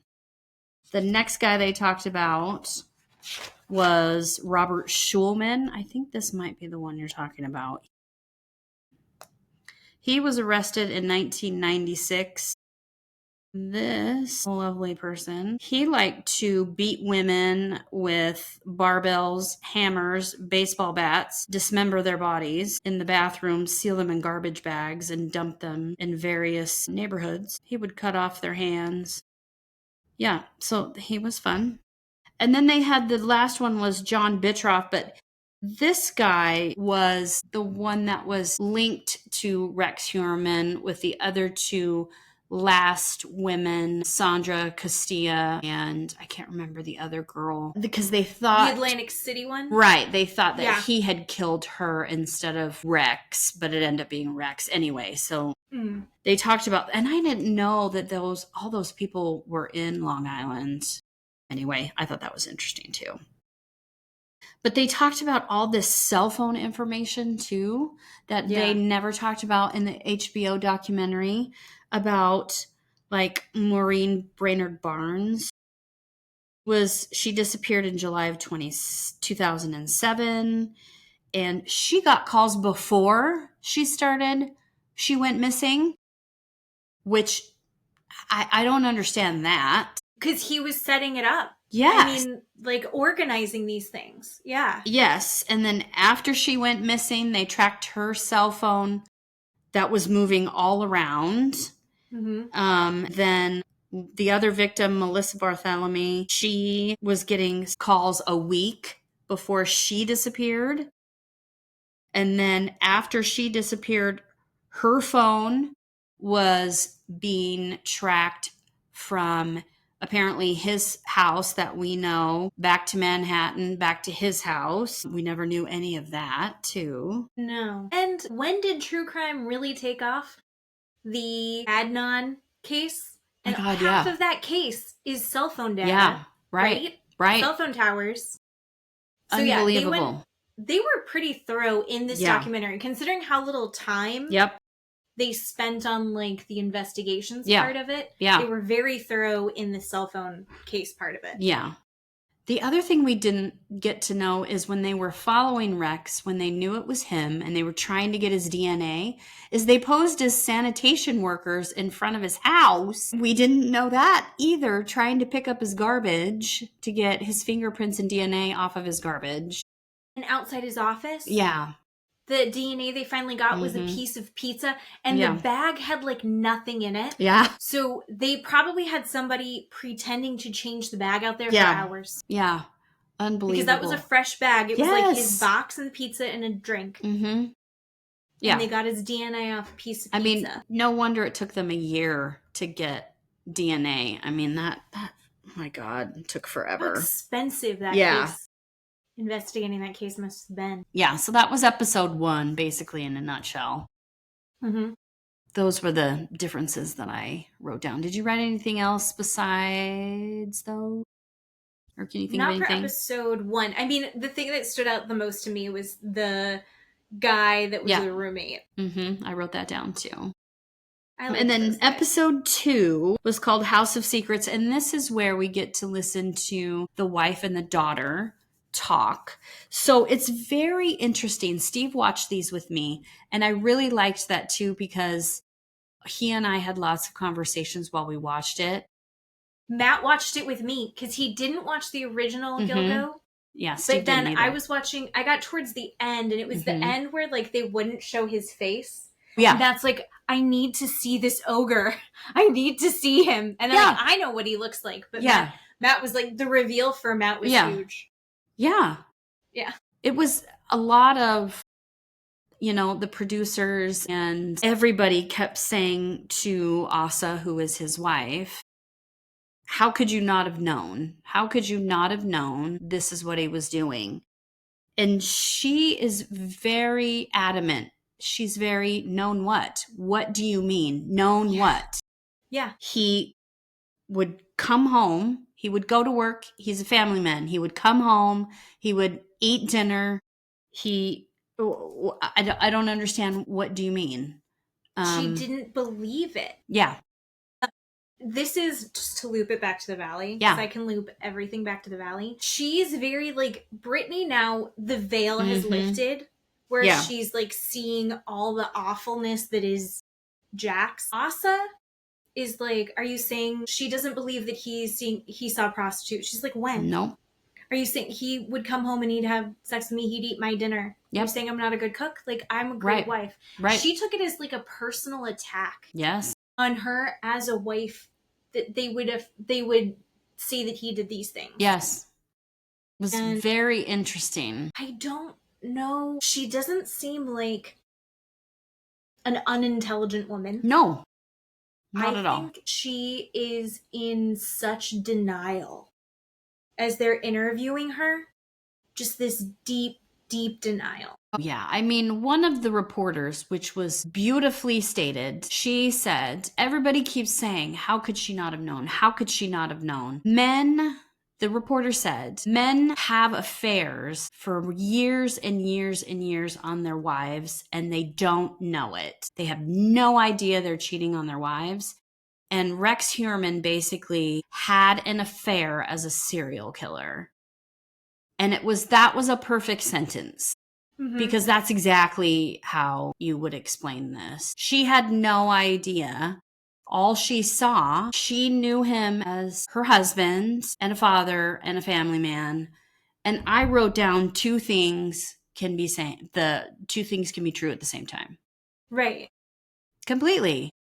I mean, and she doesn't know him, obviously, as this horrific person. She doesn't know him as this person looking up these horrible things online. She doesn't know him as this person looking up these videos and these pictures that they found. Why would she? Why would she know that person?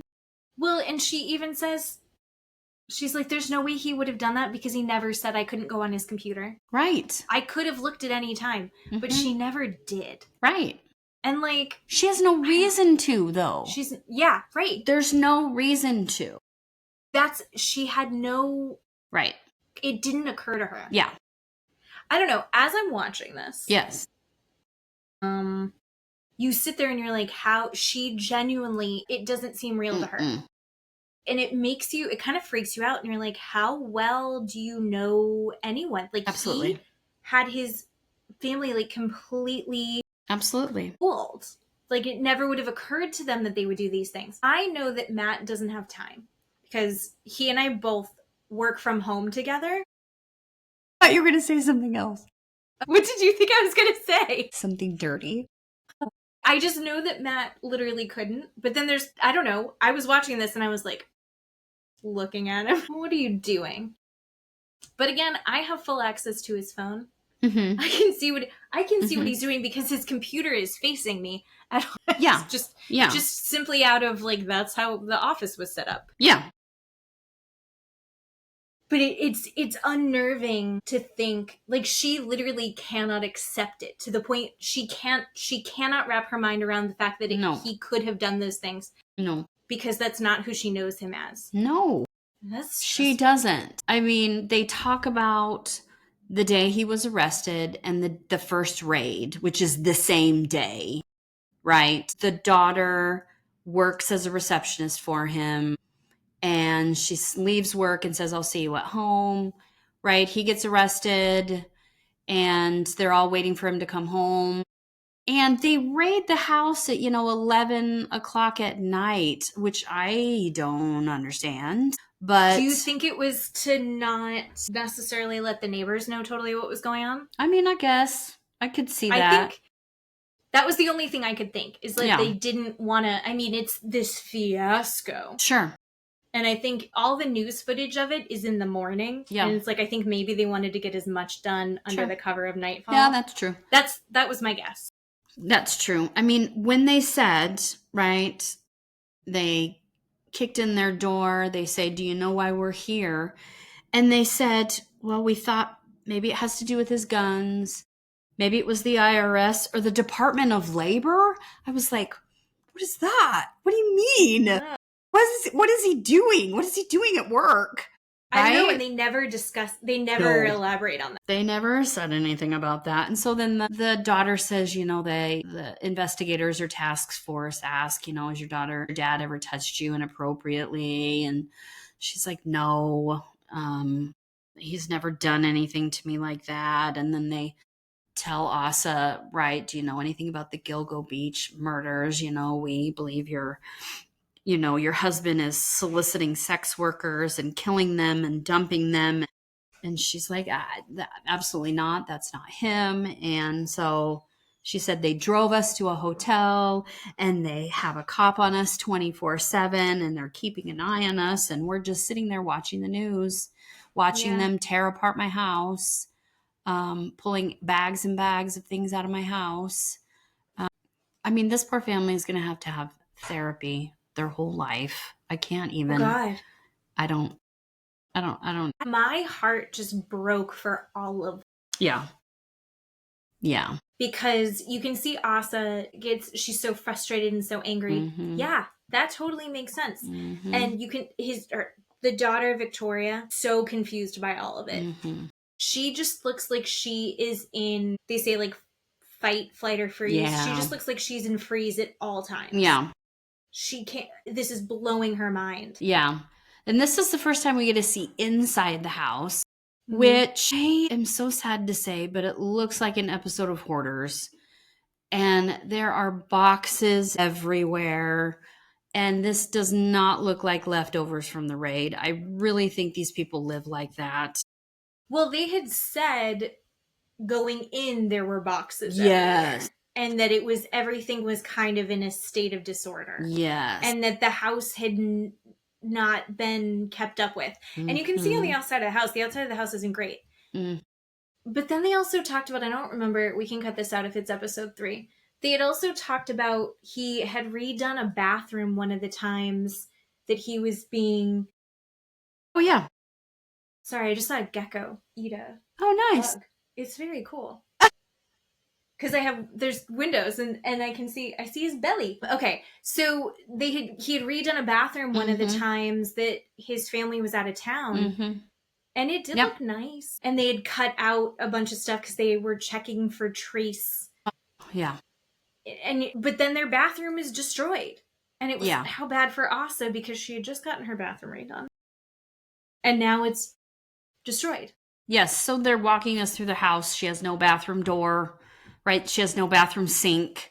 Part of the tub has been ripped off. Part of the floor is gone. Part of the floor is gone. And their poor daughter says, they should have deemed this house inhabitable. And a lot of the reporters are saying, they should have fixed this house before they let them go back in. Other people are saying, these aren't victims. This family is not a victim like the other families are victims. And it's very hard to go back and forth and think about, are they victims? Are they not victims? It's, you feel bad for them because he has ruined his family's life also by what he's done. Yes. It's this horrible trickle down effect that he's completely ruined their lives as well. Are they still alive? Yes. But their lives are destroyed. I do think that his family are victims. I think it's worth acknowledging that like their lives are completely upended by this. Absolutely. And if Asa really didn't know, and it seems like she really had no fucking clue, then how is she not a victim of? Right. Agreed. She's not a murder victim. Of course.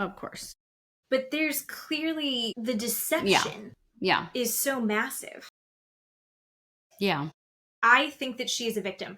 I don't think that she is a murder victim. I don't think that her family is the same as the murder victims' families, obviously. Yeah.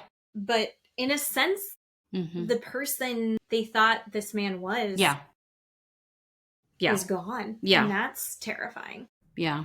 So at least they should have some sort of therapy or something. I know.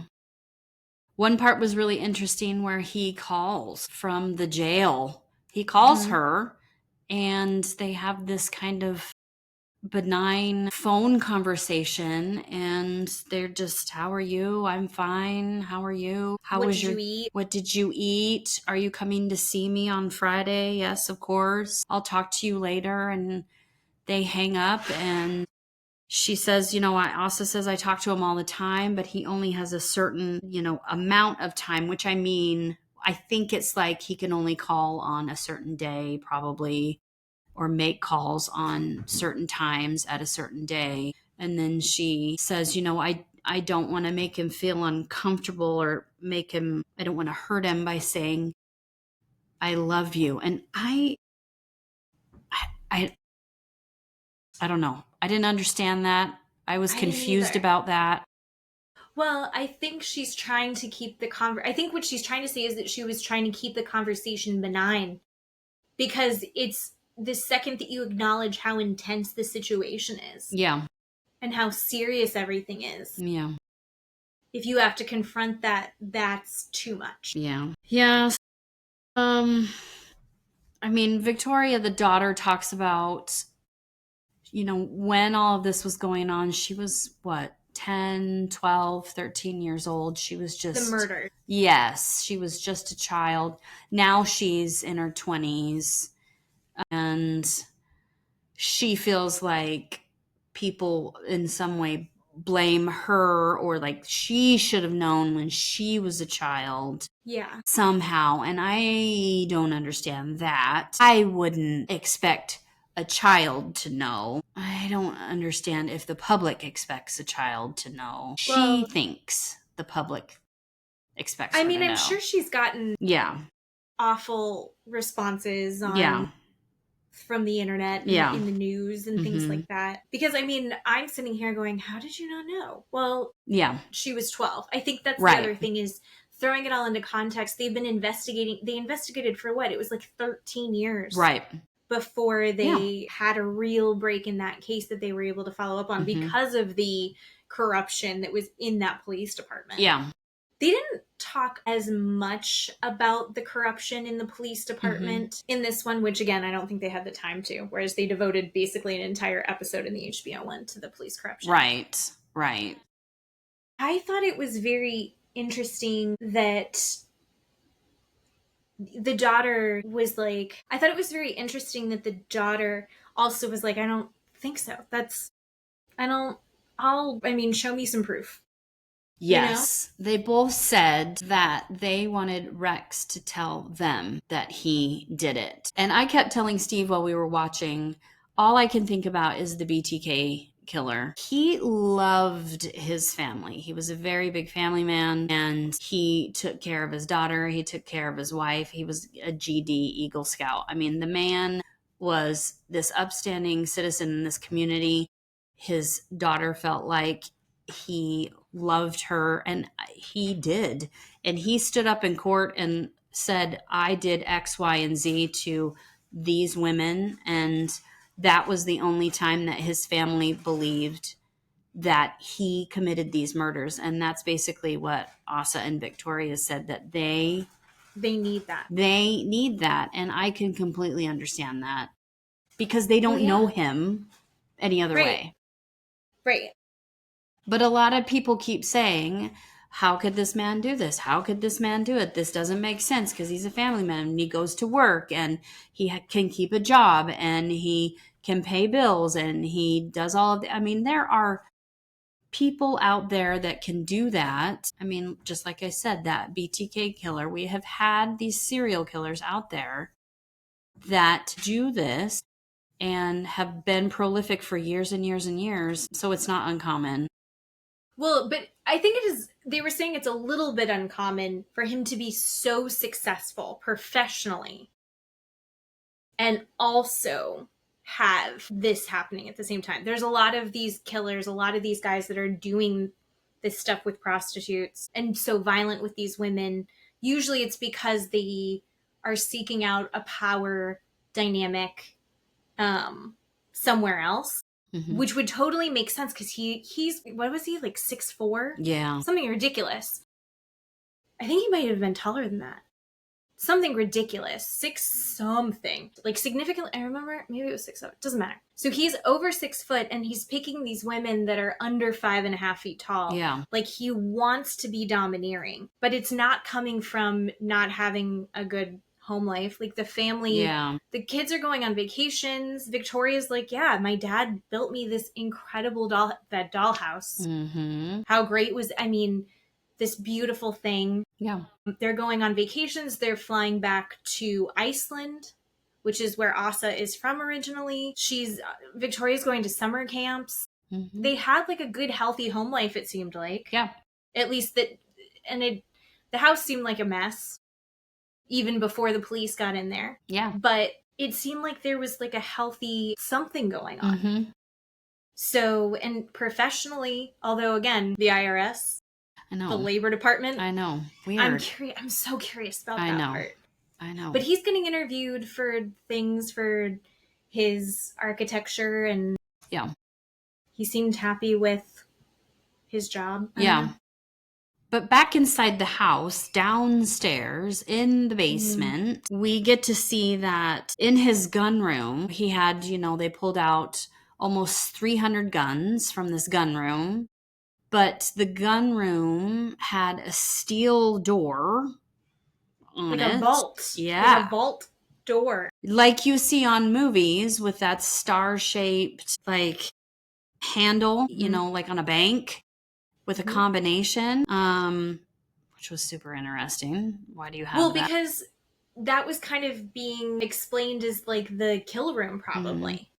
And his family wasn't allowed in there. Yeah. Then he had another closet that had like a secret door to it. There was a walk-in closet inside that gun room. Yeah. Yep. But it was secret. Mm-hmm. And no one went in there. Mm-hmm. But they were like, yeah, it's whatever. We weren't really allowed to be in the gun room, but like, yeah, we've shot. It was whatever. We've seen it. I've gone into it. It wasn't a big deal. Yeah. And Asa's like, the door has, if you are inside the vault door, there is a lever so that you will never get locked in. Yeah. That's not how that would have worked. So no, he wasn't locking girls in there. They would go like this and get out. Yeah.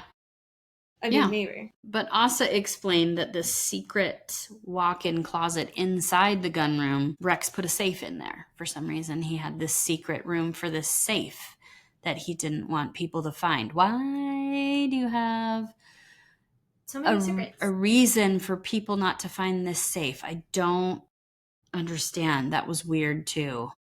I don't know. Anyway, so we find out that Asa has officially divorced Rex so that Rex could give her all the assets so that she could keep the home, right? But they're still a family, right? They act as... It doesn't really mean anything. The son was like, he was explaining it. The son was explaining it. Mm-hmm. He's like, it doesn't mean anything. We're still a family. And you're like, oh. Yes. And then they go over like the How I Met Your Mother thing. Asa explained, I moved into this house in 1995, But she said, I met Rex when I was 18. I was going to college. I was working at 7-Eleven, and I was born in Iceland. My younger brother was adopted to an Icelandic family, and I was adopted to an American family. But I would travel back to Iceland with my family to visit. She said Rex would travel a lot and went on archaeological digs. Those pictures were weird that they were showing of him when he was younger. Well, because they were digging up bodies. I know. It's literally him taking like a picture of his skull and then him like pretending to do a sacrifice on someone. It was and you're just, like, what are we watching? That's some foreshadowing. Although, let's be honest. Yeah. I'd take that photo too. But she explains that she gets married to her first husband and has Christopher, so her son, with her first husband. And, it doesn't go well. So she's trying to get a divorce, and Rex helps her get a divorce from her first husband and finally gets the divorce from Christopher's dad. And Rex helped her do that. Mm-hmm. Like she had already been friends with Rex. Yep. And he was the kind of person that you could just call just to talk to. Like he was just a kind, caring guy. Yep. And then when one of the times she went to go pick up Christopher from her ex-husband and he was awful to her and Rex got out, and I'm sure Rex, this tall ogre of a man, gets out and was like, we're going to get you a lawyer. He paid for her lawyer to get to the divorce. Yeah. And then he's like seeing her struggle and he's like, I've got a whole house. Yeah. Do you want to come move in with me? Yeah. And then she got pregnant and they got married. Oopsie. Yep. So that's how they got together. It was very cute. And then we see her go to court for the first time, which was insanity. Completely insanity. I mean, the press was more interested, right, in her showing up than seeing him in court. And I can't imagine what that would feel like. They're just shouting at her to have her make a comment or a statement. She just wants to walk in to see her husband. She goes in for this little brief hearing. They make little eye contact with each other. They come out from the hearing. And so, after that, let's see. Is this where she goes to her attorney? Let's see. Can I pause you for 2 seconds? Yeah. I need to go to the bathroom. Oh my gosh. I will be right back. I'm so sorry. You're going to cut this out? She went to the bathroom. We're not done. Would you like a JoJo potato wipe? Sorry. I really had to pee. I was trying to hold it and I couldn't. I don't know if you saw me wiggling so much. Okay. And all of that was my stomach making gurgly sounds, but I think it's because I'm hungry. That wasn't me farting. I was in the bathroom and I was like, I bet she thinks I'm having diarrhea. Like, that's not what this is. There's all my intrusive thoughts. I'm sorry. Okay. So we had just talked about her going to the courthouse. Okay. Yes, so she comes out of the hearing and we see her go into her attorney's office, and she tells her attorney, she's like, you're going to tell me that they say he has killed all of these women while we were on vacation. That's what you're going to tell me. Mm-hmm. And he's just kind of, nodding his head and looking at her. And she just goes over these time periods, right, where they were on vacation. And she's like, I just don't believe it. I just don't believe that he could have done all of these things while we were on vacation. It just doesn't make sense. So he called me. Yeah. We had a phone call. Yeah. The denial is so intense. Yeah. She's literally laying out the timeline. I know. And it's like, I feel like sometimes, have you ever had a situation where when you actually say it out loud, it suddenly clicks? Yeah. I once was telling Dad and Matt a story about this dog that I had with my mom, because my dad and mom are divorced. And this dog had gotten really old, and my grandfather worked at an assisted living facility next to Albertsons, and my grandpa worked there. And so I would go and hang out with him while he was at work, and I knew some of the people there.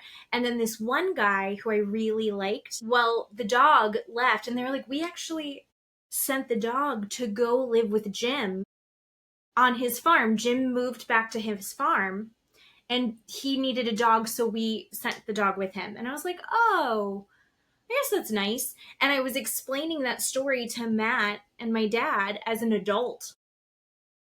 And you're like, and I went, they went to the farm to get, holy fucking shit. But it's saying it out loud and putting it together. You go, oh my God. She's saying out loud and going, it doesn't make sense. Yeah. This thing that I just laid out in a linear fashion. And you're saying that's when he did this, and this is the time that he did it within that time frame? Impossible. Yeah. She doesn't hear it. Yeah. I mean, when she is saying, when she's in Iceland for 5 weeks, literally the whole week when Maureen Brainerd Barnes is killed in July of 2009, she's saying that's when he was remodeling the bathroom. And she's like, I have all these receipts from Home Depot. I mean, he's telling me he's remodeling the bathroom. He retiled, he got a new bathtub, and then he called me and he got on a flight. She's like, I don't understand. Why would he rip up my bathroom? He doesn't have time. I don't understand what you're telling. He couldn't have done any of that stuff. Refinish the bathroom while also murdering someone. Right. It's impossible. Right. And we all hear it while she's talking. We hear it. It is true, though. I know for a fact that Matt likes it when I have something else to do on the weekend, because that's when he can get the other projects done. I went and got my nails done with my sister on Saturday. And when I came back, he had dismantled the shed. Yeah. But I had the proof that he had dismantled the shed. Yeah. Did he also murder a prostitute? I don't know. Right. I don't think so. No. But I left him with a van, so maybe. We'll have to find out. I mean, there's that timeline, so we still have that. It's there. I don't... Timeline. Right, exactly. I mean, she goes over that with 3 of the victims. She, they talk about a Six Flags vacation. They talk about the DNA. And Victoria's like, Dad couldn't have come. He gets sick. He's got really bad motion sickness. Oh, poor Victoria. I know. When they finally get the DNA back from the hairs that they didn't have into the DNA testing from 2009 on one of the girls, and they find out that the DNA, one of the hairs is Rex. 3 of the hairs is from Asa, and 1 of the hairs is from Victoria, right? The producers are asking Victoria, how is it a coincidence? What do you feel that your hair is on one of the victims, right? And she's just like, I don't. She goes, it's circumstantial. I don't. And and I thought of you when she said that. Right. What is it about circumstantial evidence? It still has the word evidence in it. Yes, it's still evidence. It's so hard for her. I just feel so bad for them. It's so difficult for them to wrap their head around. Like I said, 2 things can be true at the same time. So Victoria goes to court with her mom at one point, and she sees, all the press there, and they get all squirrely with her too. She gets really upset, right, about it. She feels humiliated. She feels like it's a walk of shame. I have no idea what that must feel like. It's like she has done something wrong, which of course none of them have done anything wrong. And then their attorney shows her, Victoria, a picture that the task force has taken while they were following her to try and get her DNA, right, that we hadn't seen before, while she was on a train. And, it's on her way home from work. Yeah, she feels really victimized about that. I mean, how uncomfortable. You had no idea that you were being followed for who knows how long. Yeah. But then at the same time, it's because there is a man who has victimized, tortured, murdered these women and their families and these women deserve justice. Yeah. And so while that's uncomfortable for Victoria, and I think that that's fair to acknowledge, there's a reason for it. Yeah. And it sucks, yeah. but it has to it has to be done. I know. They talk about, again, after his arrest, they have more than 400 devices that they pull out of his home and his office. What person on this earth has phones, hard drives, laptops, and tablets? 400? What? 400. What are you? What? I can't. The only thing that I could come up with that could possibly explain that insane number. Yeah. Is, does he have all of these hard drives for work things? Like, does he have them for buildings? Does he have them, like, maybe he has a hard drive or like a thumb drive for each one of his clients or jobs or something? Like, that number feels insane. But also, he has around 300 guns. Yeah. Yeah. Yeah. I know. And he said he was, collecting guns since he was 18, and he's 59 now. So I guess that kind of tracks. But, when they look on these devices, they have all of these things dating back to 1994, right? And so there's just so much. It's so much to wrap my head around for one. So he was doing this stuff. I mean, we already know there's probably stuff beyond the Gilgo Beach. He's probably been doing it a lot longer. Yeah. 1994. That was when internet was coming on a CD from it, right? Like floppy disk maybe or something. Yeah. I mean, maybe. Yeah. I don't know. So they find horrific things on these 400 devices, which I still can't wrap my head around. But then they do a second raid on their home on these poor people. With all of that, they charge him with, like I said, that murder of that Sandra Castilla from 1993, which I would assume is some sort of DNA or something with her, and Jessica Taylor from 2011. And they just keep saying, they're looking in Nevada and they're looking in South Carolina and they're looking in all of these other states across the United States to see if he's connected with other murders, because they're just not sure. They're just not sure what this man has done. And it's almost never ending. Yeah, but this poor family. And I'm wondering if he's going to be like the guy from the UK that we talked about before. Yeah. Where he killed himself so they would never know all of the things that he'd done. And That's know so that there's more. That's so true. There's got to be more than what they were able to figure out. What else is he connected to? How many years he been doing that? They kind of infer that he had probably started doing something before he met Asa. Yeah. Even. Yeah. Or before he married Asa, at least. Yeah. And they talk about why, maybe, is there a reason why he chose her? What kind of person? Maybe he could manipulate her. Like maybe she wouldn't question anything he would do, or, if he was away, or if she was away for long periods of time, he knew she would be away for long periods of time. Those kind of things. She had also thought, she described when they got married as she got him. She felt like she got him. Yeah. And she was so happy to have snagged that man. Yeah. Yeah. And he seemed just like a genuine, like caring, like really taking care of her and protecting her and providing for her. Yeah. So we'll talk about episode 3 next week, but like I said, episode 3, when I brought up the BTK killer, episode 3 has his daughter comes and talks to them, which is very interesting, and I really liked that to see. She just talks to Asa and Victoria to kind of feel the waters out and see where they're at and maybe tell them that they're not alone.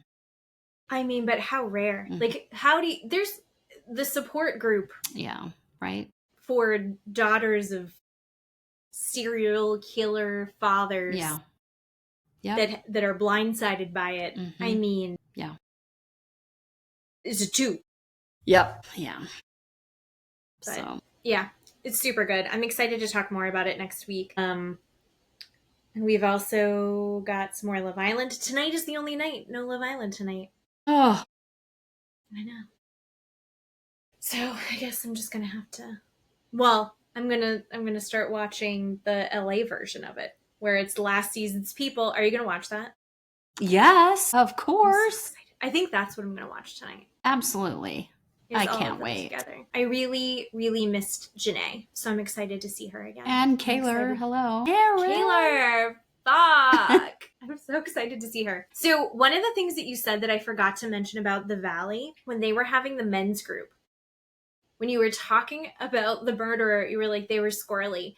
They start talking about how you feel squirrely. Yeah. And you feel like you're doing something in a shady way. And I don't remember if it was Danny. I think it was Danny. He was like, can someone define squirrely to me? What you mean by that? And then Jesse's like, you're married. You know what squirrely means.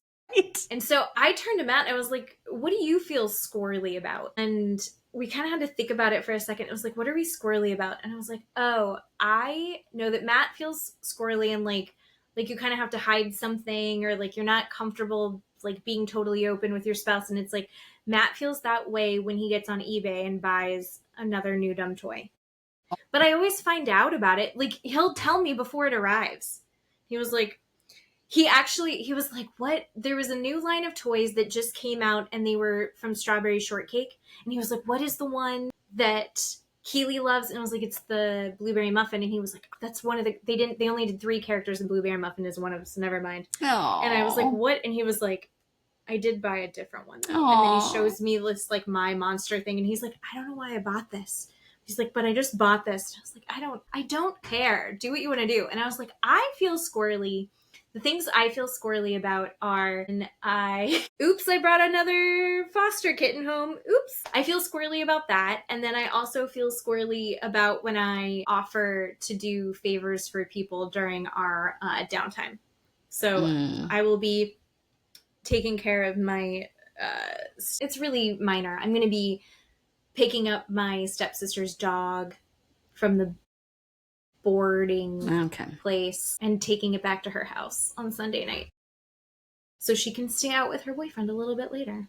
Totally happy to do it. I won't feel resentful about it. I will be happy to do it. No. But it's better to feel guilty than resentful. So I would have said no and happily been guilty about it. But I'm happy to do it, so I don't need to worry about it. Right. All right. Okay. Anything else? No. I don't think so. I think we're good. Thank you, everybody, for listening again. Yeah. Welcome. That there is no kitten noise in the background. Yay. And I am melting. Yes. I was like, it'll be fine. I'm very hot. I'm sure. You figure it out. We'll figure it out. I'll figure it out. It'll be fine. I'll just keep putting... I should have been putting this on my wrist. That's what I should do. You can do it. I can do it. You can do it. I miss you. I love you. Thank you so much for doing this. Okay. And we will talk next week about Aaron's bulging eyeballs. Okay. Bye-bye. Bye.